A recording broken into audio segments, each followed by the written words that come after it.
na sila, nakakita na silang mga, ano, boyfriend, girlfriend.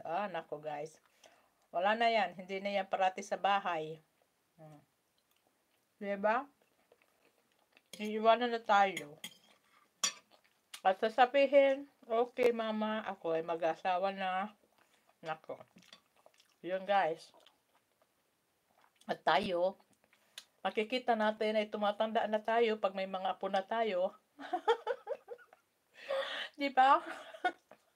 Pag may mga apo na tayo guys, tumatanda na tayo.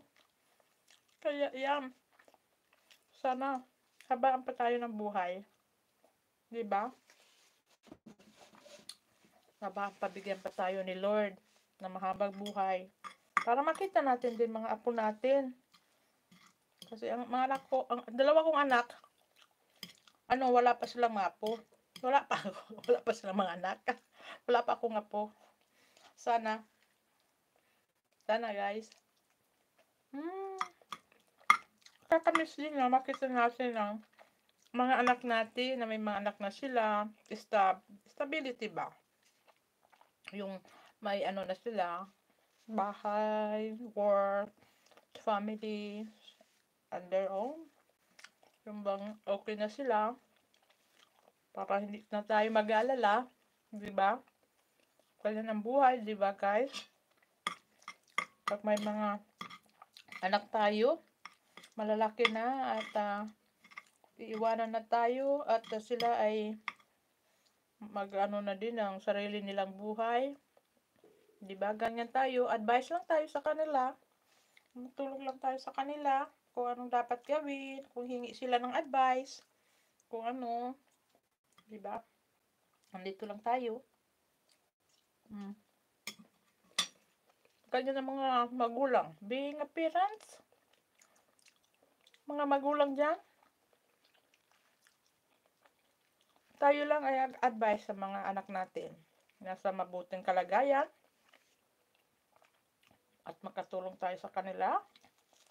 Kung ano man ang hiningi nilang tulong na makakaya natin.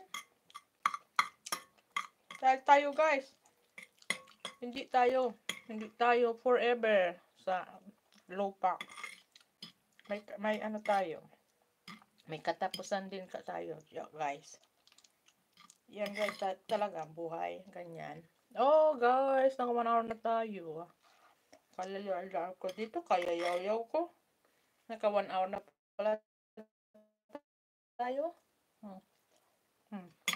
Nagkakain ko. Ano guys, Sana nandito kayo. Kasama ko kayo guys. Binigay ko na ito sa inyo. Marami to. Hindi ko ito maubos guys. Asawa ko kinain niya yung banana Q. Yung banana Q sa akin taglit din. Nako. Alam mo guys. Asawa ko Pilipino. Pilipino yung mga niluluto ko dito. Pero European siya guys. Siya yung mahilig kumain sa mga Pilipinong pagkain.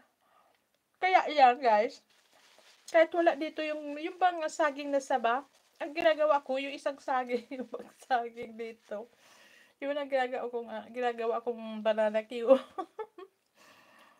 Namiss ko na yun. Banana Q natin sa Pilipinas. Diba? Sisi Travel. Sana makauwi ka din sa Pilipinas, Sisi. Mabisita mo din mga magulang mo at saka kapatid mo, mga relatives mo, Sisi. Diba? Okay.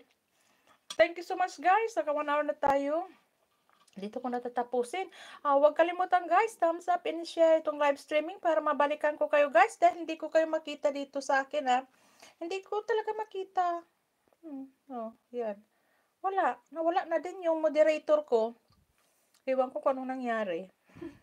Maraming salamat sa inyo guys, sa inyong pagtambay. Thank you so much. And always take care, always, and God bless guys. Ingat lagi. Bye-bye guys. Maraming salamat sa pagtambay niyo dyan guys. Thank you so much guys, and take care everyone. Bye-bye. Bye-bye guys. Bye-bye.